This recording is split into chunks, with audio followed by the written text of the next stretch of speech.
Checking out this new rechargeable flashlight, Quillen. Open up the box here. Got some instructions. There's a thank you on the top of the box. That's nice. All cardboard packaging. Got the light here. Very nice. Right off the bat, we can see that there's a cover over the USB charger. Turn it on. Wow. Nice crisp beam. Turn off some of the lights here. Some of the modes. It's really difficult to see on the camera how crisp and clear that beam is.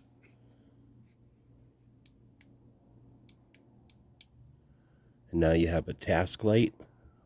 It still is bright. There's no hot spots. It's nice and even, but it's much easier to work with this one. This one is definitely bright. I'm sure it would see a good distance.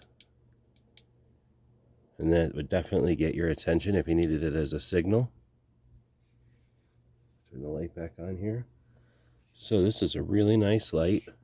Nice form factor. Has a way to hang it. Has a place for a lanyard. And it's rechargeable. Very lightweight. Very rugged. I want to thank them for sending us this one to check out. Hope this helps.